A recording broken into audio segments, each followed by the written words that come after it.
Welcome to the Personal Injury Marketing Minute, where we quickly cover the hot topics in the legal marketing world. I'm your host, Lindsay Busfield. As a legal SEO agency, the law firms we work with all have a dedicated interest in growing their firms with strategic marketing initiatives. As such, we field a lot of questions regarding which marketing strategies are worth investing in and which are more hype than results.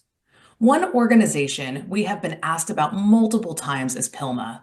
Many of the clients we work with are already PILMMA members, and they consistently praise the strategic marketing and business management strategies that they receive as a result of their membership.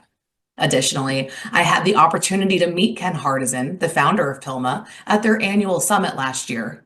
And while I could talk secondhand about the great work that PILMMA does, nobody is going to be able to explain the game-changing resources PILMMA provides as well as Ken himself. Thank you so much for joining us today.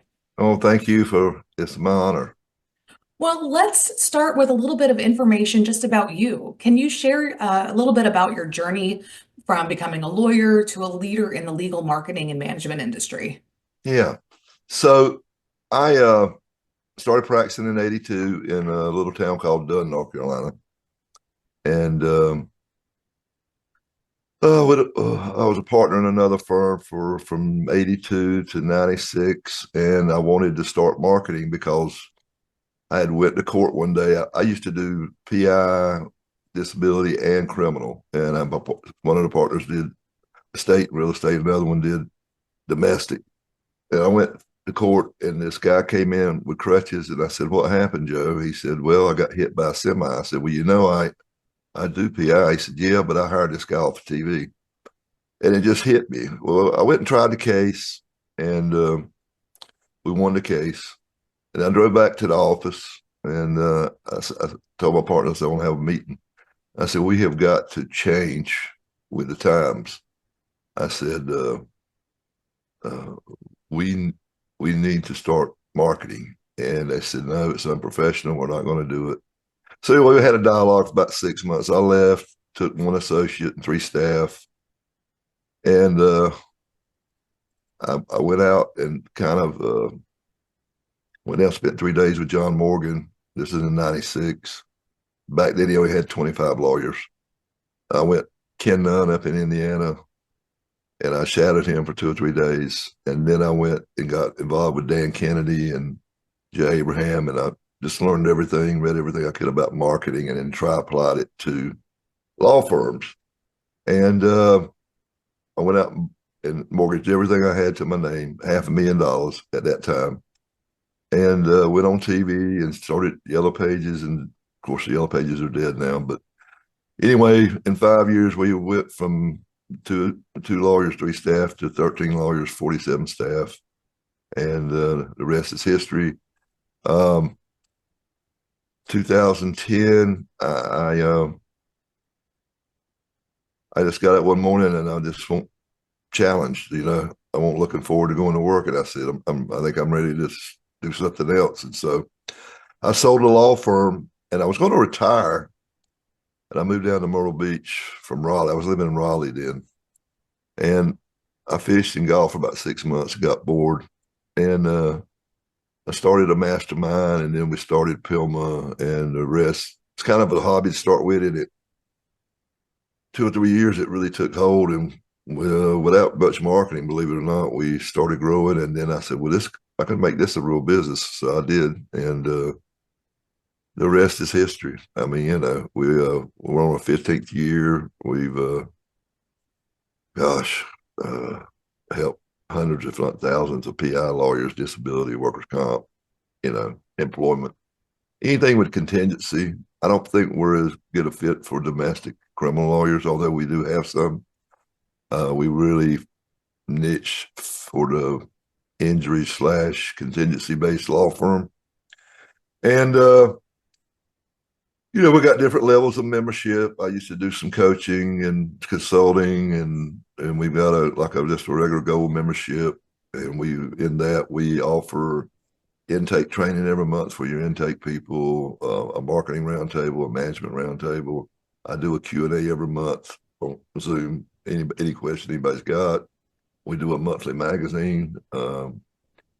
that we put out every month to our members. And we've got a vault full of videos, trainings, and teachings that I did. There are like 30 of them. And then we got archives of webinars and templates and different things. It's just really like we call it the resource. And then we put on one big event a year. We used to put on two, but I decided to pop it down to one, and that's going to be April 29th through May 2nd in Denver. And we usually will have about 40 speakers. Probably over half of them are lawyers, successful lawyers that I've taught them into sharing some of their secrets. A lot of them are my mastermind members. We also have a mastermind program, and we've got about over 100 law firms across the nation and Canada that are in the masterminds. I got 7 groups. Try to keep it small, each group, and it's market exclusive, so people can share what's working, not working. And yeah, I just got through with one yesterday, and we go to pretty nice places. We're doing Charleston.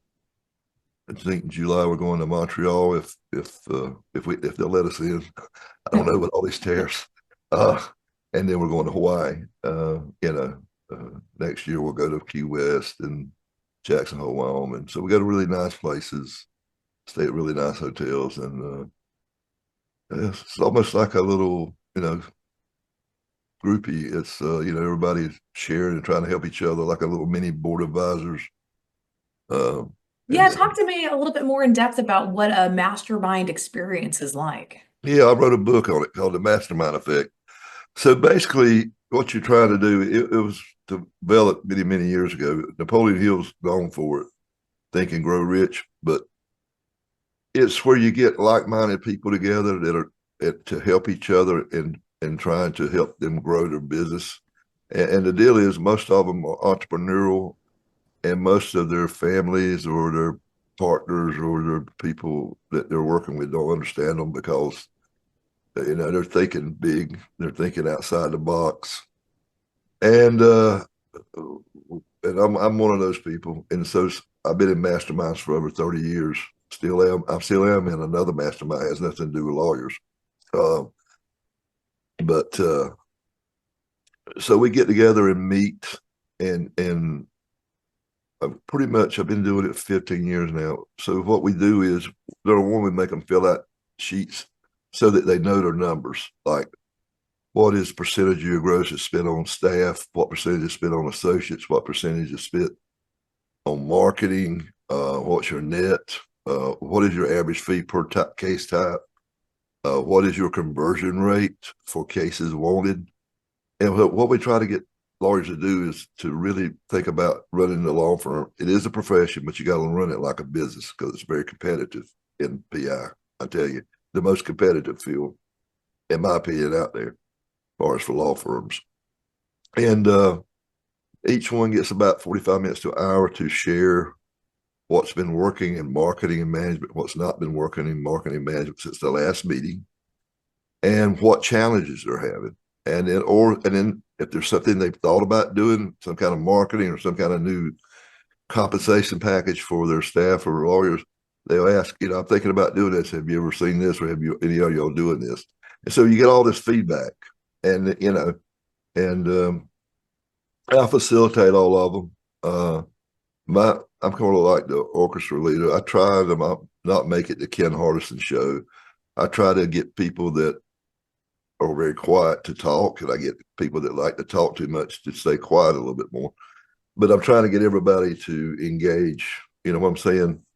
Because it makes a better mastermind. Because people come from different experiences from different part of the countries, and quickest way to learn something is from somebody else's mistake or somebody else's victory, right? Absolutely. So it's shortcuts. I tell most of the really smart lawyers that join masterminds, I said, you'll get there either way. I said, you'll just get there a lot faster with a mastermind because it's going to shortcut all. Because when I was doing it, I didn't have anybody. I didn't have a lawyer mastermind. I was in a business mastermind with different types of business, but not the same. And I wasted a lot of money maybe I didn't waste it because I learned what didn't work. But I was always trying new things, testing new marketing strategies. And about half of them worked, and about half of them didn't. Um, Well, and as that you would take, mentioned before, like with the yellow pages, things that used to work now don't. And so you yeah, really need to be on top of emerging yeah, trends. So yeah, it's helpful to have a group of people who are trying the different things in a different time with different budgets and different locations to really get a feel for what is working here and now and how well for yeah. this type of firm. And I get a lot of new companies that come out with new deals that come to me and say, I want your masterminds to beta test this. And so, it's, and of course, they want my endorsement, and that's good, but I won't endorse anything unless I believe in it. Absolutely. Whether they pay me or don't pay me, I took a long time, but I got a pretty good reputation for being a straight shooter. And so I like to keep that reputation because it don't takes just a second to lose it and years to make it. But yeah, I think it's, I'm not going to say it's for everybody. If you think you know more than everybody else in the room, then you're probably not a good person to be in there. If your ego is so big, you got to kind of put your ego at the door and say, "Listen, I'm ready to learn something new. I know I don't know it all, and listen, I know a lot, but I don't know it all. They teach me stuff every time. Um, yeah, I mean, because there's always new people trying new things, and yeah, like yesterday we were this new thing, and one of my masterminds said, "Well, this paid for the whole trip." He said this is a golden nugget. So that made me feel good because I want to give value. But yeah, I mean, and it's a good place. I think it's got a couple other things. It's a good place because a lot, like I said, people don't understand what you're going through. It's lonely at the top, and then the other thing is, it's almost like a little peer pressure. If you show up at the next meeting and you haven't done anything or tried anything, you kind of look like, you know. So you got a little. It's that peer pressure too, you know. Yeah, they do. I got probably 80% of them. They put together a whole big PowerPoints and everything. I mean, you don't have to, but a lot of them like to do that and then they share, what swag they're using and what, some of their drip campaigns and different things that they've tried it. Say, hey, I really think I've hit something here. You guys need to try this. Um, Well, but everybody benefits when you bring your A game, and whether it is, doing it for the benevolence of others so that they can learn from your experience, or even just going through the process of really thinking through what you're doing and seeing how successful it has been for your own business. It forces you to reflect and then take action and either, double down on the investment here or try something else. But, bringing your A game to these mastermind meetings is going to benefit everybody. yeah, and we've got some great success stories. We've got lawyers that were at 300,000 annual and they're doing 16 million now. I got lawyers that were doing 5 million when they joined, they're doing 30 million now. I mean, but listen, it was them that did it. It wasn't me. But I think having access to the mastermind got them there a lot quicker. And at least they tell me it did anyway. So I want to believe that. I know that I personally work better when I have a creative partnership or a creative pair to bounce ideas off of, and we get to strategies and concepts that are so much better than either of us could have Yep. ended up on our own. And there's something real about that. Yep. And have the camaraderie of people who are in a similar position that others won't necessarily understand. Even, your spouse might not even understand if you're coming home and jibber jabbering about this, and they're like, go find somebody else to go talk to about this. So I Yeah. think Yeah. it's a great group both for interpersonal networking, but also for that business advancement. I Yeah. want One thing I want to say too, and then I'll shut up, but they can bring like their marketing director or their managed office manager or CEO, whatever it is, to it too, and it helps them. Like I had one said, I really, can they just sit at the back? I said, hey, bring them. I said, as long as they sign, he has to sign a non-disclosure NDA because we want everybody to be open and free and not worried about somebody sharing their stuff with their competitors. Of course.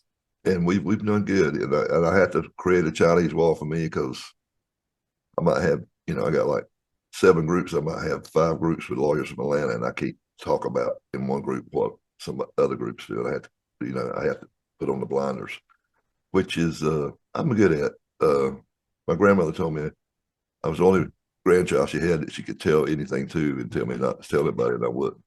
So I've always been good with holding secrets. So I That's a think, gift to be able to have that kind of memory. yeah, and I think that's good because I know I've seen some masterminds where they fell apart because the facilitator couldn't keep his lips sealed, you Yep. know. I would And imagine that would be a huge liability. And yeah, again, that goes back to what you're talking about with reputation, is you need to have reputation not only for good strategies and good concepts here, but you need to have a good reputation for being trustworthy and yeah, fostering an environment of trust. And yeah, that's a really special thing to have been able to do on a very large scale with high stakes.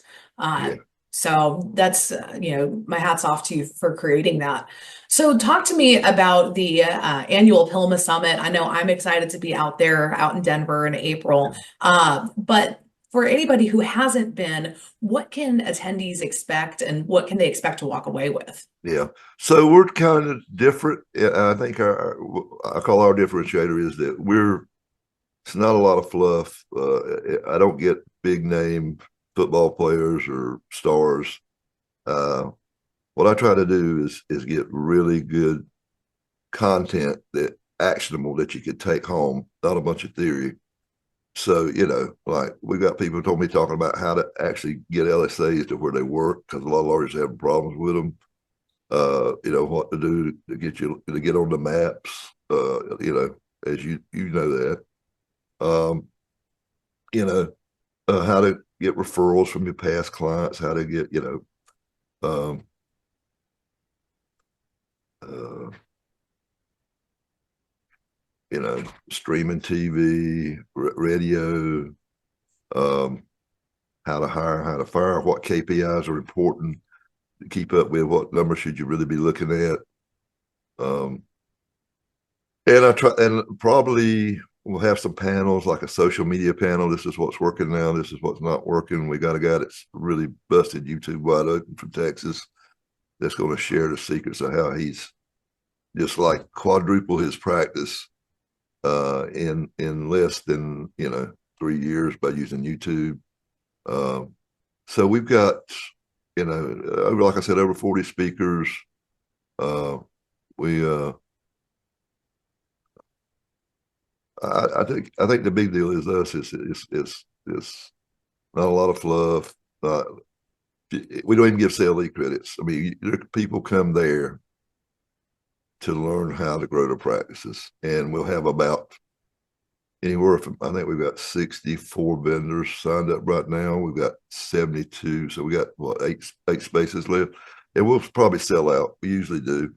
So we'll have vendors. You can sit there and talk to people about SEO, about offshore staffing, about LSAs, all about TV, radio, everything. Um, Yeah, one of my favorite parts of going to the PILMA conference is walking around the booths and seeing what new businesses are starting to emerge, especially with AI coming in and being a major game changer there, seeing how that is working, with whether it's with depositions or with marketing or yeah, and there are a lot of really interesting tools yeah, that are available out there. So that's definitely yeah. one of my favorite parts of it. What is your favorite part of the PILMA conference experience? Listen to the lawyers because they're like we got Justin Lovely who is embraced AI, and he started speaking of it. He gets asked to speak all over the country now. I mean, he was speaking yesterday at another conference. He was, but he's one of my masterminds. But and the masterminds loved him because he's like in his early 40s, and he just embraced it, and he's using it all kinds of ways. And then my marketing director here, she's really got AI. We're using it a lot for all our marketing, like social media and different things, and a lot of the tools, and she's going to be sharing what her favorite AI tools are. Um, and Justice will be sharing his. So it's people that's actually using it, not people that are selling it. You know what I'm saying? Right, And exactly. I think that's what lawyers want to hear. You Yeah, they know? want to hear the success stories from people who have Yeah, actually used it and have gotten more clients because that's, yeah. at the end of the day, what it's all about. It's all about growing their firms. But with PILMMA as an entity itself, looking at growth and business development, where do you see PILMMA going in the next 5 to 10 years? It's a good question. Um, I mean, I think we're kind of going to go where it takes us. I mean, the deal is, I mean, um, I like to build up the masterminds. I would love to.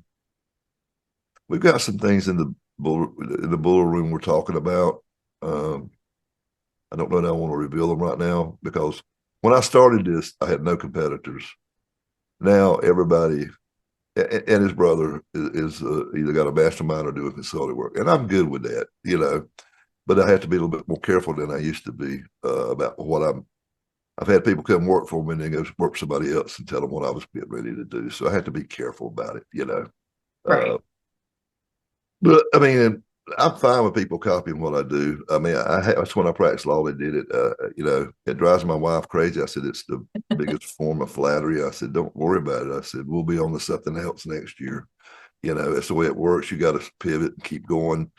You know, we were the first people to put on an AI conference. We did it August of 23. You know, when it was just in its infancy for us. You know, we always try to be ahead of the. You know, we just did this whole. We're coming out with a new book, hiring blueprint on how to hire people. Because that's two big deals right now: is hiring lawyers and and staff and keeping them, and how to use AI. I think that's the two hot topics right now. And we got a lot of content about that. And Well, and it's just, I mean, especially with AI, it's still very much at its infancy, and it'll be, in the hands of the users to pave the way on how to best use it and how it develops and adapts to the market needs. So I'm sure that you have some big things in the works. Definitely don't want to jump into revealing any secrets, but knowing everything that you've talked about so far, you would get bored if it just kind of stayed put. So I'm looking forward to seeing where you're taking it yeah, next. So tell me, if somebody is interested in learning more about PILMMA or connecting with you about the masterminds, how can they get in touch? just info@pilma.org, PILMMA.org. Just info, just whatever you want. Somebody will get back to you the same day. Well, thank you so much, Ken. I really appreciate you coming on today and sharing all this information. And I highly encourage any lawyers who are listening today to check out PILMMA and come to the conference, come to any of the events. And you're really going to walk away with some valuable information. Thank you so much for coming today. Thank you. It's my pleasure.